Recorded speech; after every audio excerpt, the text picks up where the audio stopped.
The next generation of gaming consoles is just a year away, and while we don't know much about the upcoming Xbox yet, we do have quite a bit of information on the upcoming PlayStation 5, as Sony has been releasing a lot of information over the past few weeks, including some really big recent news that could change the landscape of gaming as we know it.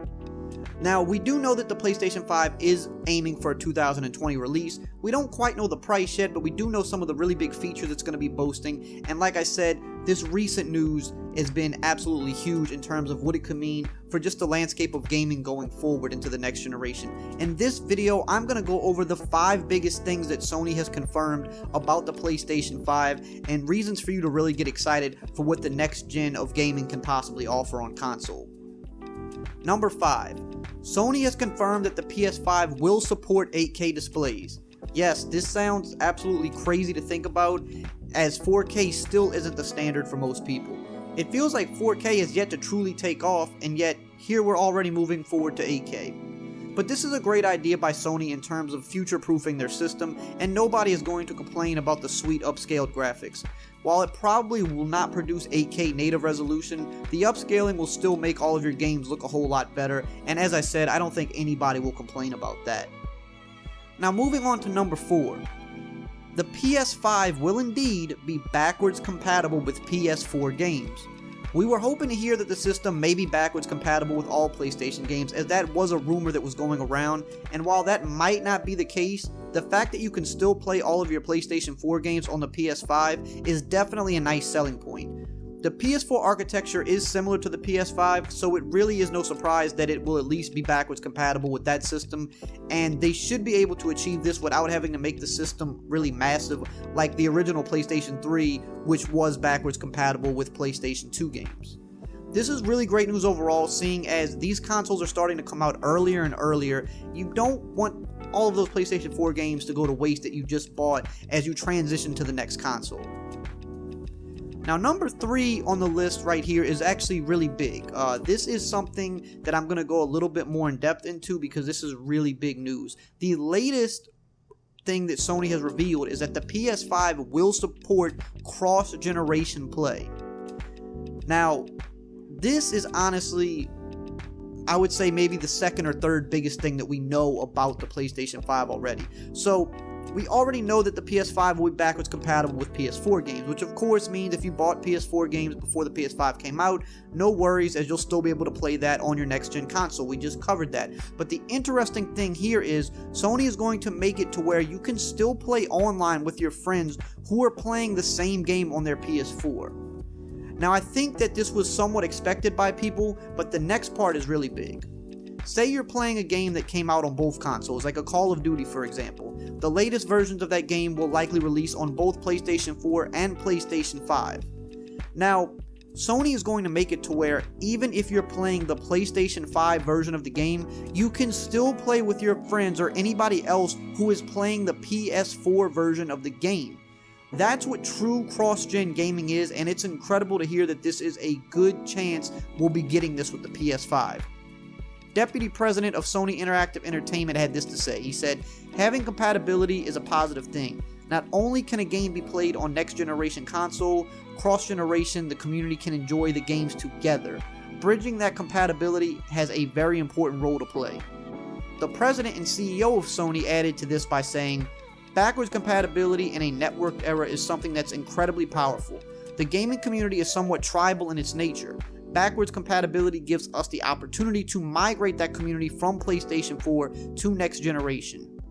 Using the ability to play PlayStation 4 games that they have on their next generation console with groups of 10, 20, or 50 gamers. We see this, given the size of the community that we've been able to accumulate over the years on PS4, as a really critical success factor for us. We think it's really important." Now, this is really smart by Sony when you think about it, and they are completely right when they talk about how gaming communities are tribal in nature. People don't want to leave their friends behind when they jump to the next generation console. They want to continue playing with their core gaming buddies. Oftentimes you see people waiting a year to jump to the next generation because of this. Sure, if you jump ahead, you're going to get the better quality, the better graphics.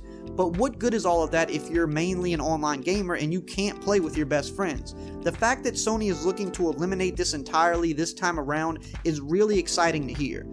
And I've seen this happen firsthand. I've had buddies, that they were ready to jump to next generation console, but me and other guys, we weren't quite ready yet. A lot of people usually like to wait a year before jumping to next gen because they just got a bunch of new games on their current gen system, and a lot of people know that the first round of games that come out on next gen aren't always the most up to par in terms of features or depth because the developers are kind of getting used to the new hardware. So a lot of people want to wait a year, but to the guy that just has money and says, hey, I just want to jump ahead because why not? Let me just jump ahead, get these sweet graphics, and kind of get an early jump on experience in next generation. Well, if all of his buddies don't want to jump ahead, that's going to be a really big buzzkill for him because who's he going to play with? Yes, he can play with the other strangers that are on the next generation console, but his best friends they're still in their party chat together playing Call of Duty or Battlefield or NBA 2K or Madden or whatever the case may be, and he's on next gen and cannot game with those guys. So the fact that not only you can play your PS4 games on PS5 and play with people who are still playing on PS4,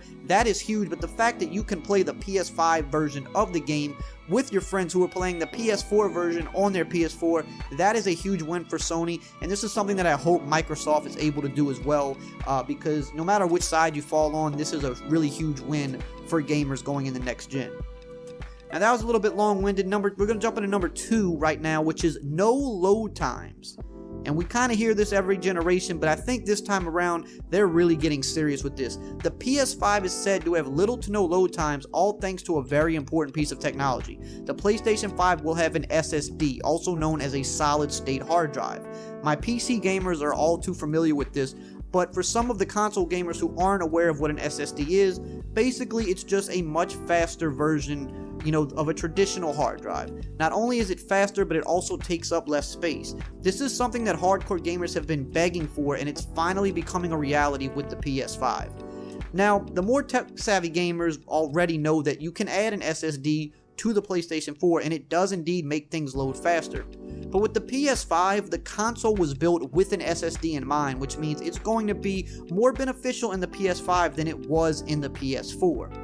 Now, Sony has already done demonstrations of this with their latest Spider-Man game, showing how long a travel sequence takes on a PlayStation 4 versus a PlayStation 5. On the PS4, the sequence took about 15 seconds, while on the PS5 it took less than a second. That is a pretty significant difference. I wouldn't even say significant, that is actually a massive difference. This also means that these games can render out their open worlds much faster, so that you as a player can actually move through the game at a much faster rate than before. With the old games, you would kind of hit a ceiling on how fast you could move because the world could only render out so fast, but now that won't be an issue as with the speeds and the load times being significantly sped up with the PlayStation 5, it can render out these worlds in a fraction of a second, which means you can actually move faster through the world, whether it's a racing game and you're in a car or you're flying through the city as Spider-Man. Again, just something that not only is going to remove one of the pain points of gaming, which is waiting for the game to load, but also actually make the games perform better. This is another huge win going into next gen. Now, number 1 on the list is a absolute bombshell and something I don't think anybody truly saw coming. Sony and Microsoft are teaming up for next gen. Yes, you heard that right. This isn't a rumor. This has been confirmed by both Sony and Microsoft. They will indeed be teaming up with their cloud and gaming services. Now, the official statement from a few days ago reads, Sony and Microsoft announced that the two companies will partner on new innovations to enhance customer experiences in their direct-to-consumer entertainment platform and AI solutions.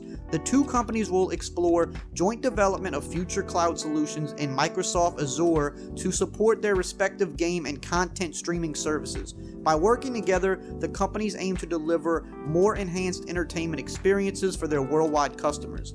These efforts will also include building better development platforms for the content creator community.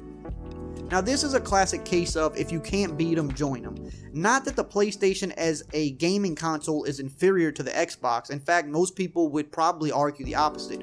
But in terms of cloud infrastructure and networking, to be honest, Sony has always kind of been a step behind. They've never really been able to keep up with Microsoft in terms of that, which is why this partnership makes so much sense. Both sides have their strengths, so now coming together, it only makes both sides grow stronger, and thus all gamers win. this is just the beginning, as I'm sure we'll learn a lot more about this partnership as we actually get closer to next generation. But just as this for kind of a starting point, this sounds really great moving into the year 2020. So that is the 5 biggest things we know about the PlayStation 5 so far. Tell me below, what are you excited about? Are you excited about the partnerships, the no load times? What is the biggest make or break for you coming into the PS5? And maybe what do you hope that Xbox is going to be doing to try, to be competitive with, Sony with the PlayStation 5? Let me know below. Subscribe if you are new. And as always, I will see you guys next time.